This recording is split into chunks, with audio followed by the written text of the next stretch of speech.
అనే ఇన్ఫర్మేషన్ మీద ఈరోజు రైడ్ చేయడం జరిగింది. దాంట్లో టోటల్ 59 మెంబర్స్ పట్టుకొచ్చినాము. 59లో మేము మొత్తం అందరిని చెక్ చేసి చూస్తే దాదాపు 20 మెంబర్స్ దాకా మరి బిలో 18 ఇయర్స్ అంటే 15, 16, 17 ఇయర్స్ అంటే ఇంటర్మీడియట్ పిల్లలు కూడా ఉన్నారు. దాంట్లో వాళ్ళని మెయిన్ వాళ్ళ ఫాదర్ని వాళ్ళ బ్రదర్స్ ఎవరిని పిలిపించి కౌన్సిలింగ్ చేసి పంపించడం జరుగుతుంది. ఏదైతే ఒక్క సెంటర్స్లో మైనర్స్ ఎల్లో చేసిన వాటి మీద కూడా లీగల్గా యాక్షన్ తీసుకుని మా ఏరియాలో ఉన్న వాటి మీద కేసులు చేస్తాం.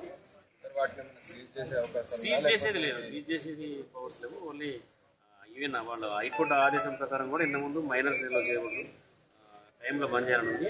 ఈ వైలేషన్ చేస్తే కేసు. అయితే ఇంతకుముందు కూడా ఇలాంటి రైడ్స్ చాలా అప్పటికి సెంటర్ల పైన ఎటువంటి ప్రభావం లేదు.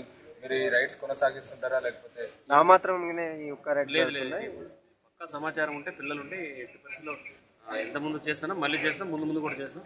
ఎప్పుడు వైలేషన్ చేస్తే అప్పుడు కేసులు పెడతాం. సార్ గతంలో వీటిపై ఉన్న కేసులు ఇప్పుడు ఏం చేయబోతున్నారు? గతంలో కేసులు ఆ కేసులు కోర్టులు నడుస్తూనే ఉంటాయి కదా, మళ్ళీ ఇప్పుడు కొత్త కేసులు పెడతాం. ఎంతమంది మెంబర్స్ మైనర్లు ఎంతమంది? మైనర్లు దాంట్లో 20 మెంబర్స్ ఉంటాయి. ఎన్ని ఒక్క సెంటర్? జోన్లో మొత్తం చాలా దగ్గర 40 వాటి మీద అన్నిటి మీద రైడ్ చేసుకుంటాం.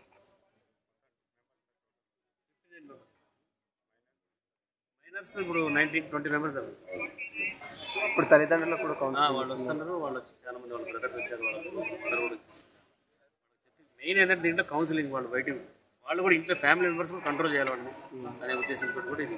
అయితే ఇవన్నీ ఒక్క సెంటర్లకు పర్మిషన్స్ ఉన్నాయా సార్, లేకపోతే లేకుండా కూడా చాలా మటుకు నడిపిస్తున్నట్టు కూడా ఇన్ఫర్మేషన్? పర్మిషన్ దానికి దానికి మున్సిపాలిటీ పర్మిషన్ ఉంటుంది, పోలీసు ఆల్రెడీ బుక్ అనేది వాళ్ళ యాక్ట్ దాని ప్రకారం బ్యాన్ ఏం లేదు. అది దాంట్లో ఏమైనా ఇంగ్రీడియంట్స్ ఉన్నాయో లేవో చాలాసార్లు చెక్ చేయడం జరిగింది, టెస్ట్ చేయడం జరిగింది. ఉన్న వాటి మీద కేసులు పెట్టినాము. Regular process. ఇప్పుడు మైనర్స్ ఏదైతే దేంట్లో ఉన్నాయో అవన్నీ లిస్ట్ తయారు చేస్తున్నాం. వాళ్ళ